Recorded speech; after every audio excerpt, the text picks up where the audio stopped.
Hello and welcome to another episode of Boldly Going. It is I, Merlin, sometimes known as Joe, and I've got the film fanatics here with me. I got Dan over here. Hello. Justin over there. Howdy. And today we're going to go back to TOS to talk about the Squire of Gothos, which I won't give you guys a synopsis because essentially the Enterprise crew gets whisked away and they meet proto-Q. Yes. So because I know that Justin's a big fan of Q, I want to see how proto-Q did with him. How did you feel about Trelane, the Squire of Gothos? Yep, you didn't expect that, I did guess you? Q isn't going to come. I mean, proto-Q. Let's be correct here. Isn't going to come back in later episodes. I'm not sure how fair that is, but definitely Q light. This is yet another camp for camp's sake episode of Trek. Very campy.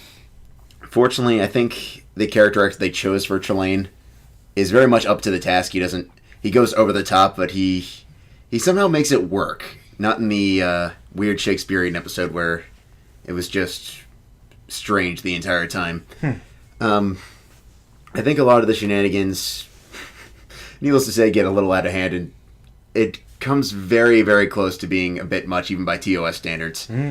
But it's fun, and I did really enjoy the twist with this one, even though it ultimately ended up posing more questions in the end game of what exactly is going on and why. But hey, it definitely touched the edge of possibility for what's going on. Yeah. The unknown and explored territory. If nothing else, I think the actor again did a good job with that transition in regards to that actual twist. It's kind of a similar to the ending of Charlie X. I want to stay. But Actually, yes. in a less irritating way. But Oh, so Trelane was less irritating than Charlie? And Q, apparently. And Q, you like? significantly more so, yes. Oh. But I don't think Trelane is supposed to be beloved by Trek lore, but Well, like Q is. I don't know if Q necessarily was in the beginning, but you can definitely see the origins of the idea of Q here. Well, on that we can wholeheartedly agree. I think this is an entertaining episode.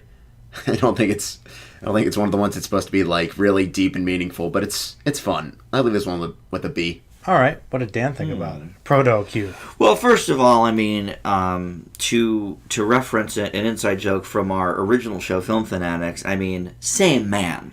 Same man. He really is Q. But no, Pretty much. Q is him. More to the point, Q is him, I guess. But you know what I really call this episode? The Squire of Dan? Deep Space Liberace. What? Because that opening shot of him playing that piano with that snarky wig. Yep. I mean, it was like No, that's fair. behind the candelabra 100%. And this clearly was in homage to Liberace because he had his TV show that was huge in the 60s. I didn't think about that. Yeah, I mean, to me, that's what it spoke to immediately. Okay. I like the character. Of course, I like Q. A little different. But I think, yes, a little different. But I do think that there's a lot of Charlie X parallels here. I think this episode is handled significantly better than that. I think that was a lot more campy. I think this is definitely campy, but there's also some matter of, what's going to happen to Kirk. Interesting callback when they first go there, and there's that monster from the pilot. Yeah. I thought that was cool. There's a lot of good sexism and racism here. Yeah. That the TOS is known for. Yikes. Absolutely. There's a really good slap fight. Oh, great slap fight. Yeah. So I thought it's nothing that is going to inspire like massive discussion about Trek. the main themes and depth and the the commentary. depth. So I can't give it too high a grade. So I think I'm with Justin. It's a B. Well, I'm kind of glad because, we get to bring back ice cream again because I'd have to give it a B as well. Oh, nice 3 Bs. No, yeah. No, I think there are some intellectual thoughts that are here because with Trek you have to have them. But the execution is definitely much more campy. I think what really holds it up, though, is I think Trelane is a kind of a fun character. He's got a lot of energy, and he really balances out the kind of more serious nature of the crew. And you're right, you've got a lot of the classic Trekisms here. Yeah. And the slap fight. I mean, what is a good one of the Trek classic episode slap fights I've seen? without you got to have the bad or rather the good sound quality of the slap effects. Mm-hmm. And that's something. So yeah, definitely for the formula there. I think it's a pretty good episode. It's not one of the classics, but certainly not terrible. Yeah. It's good. Yeah, I agree with you guys.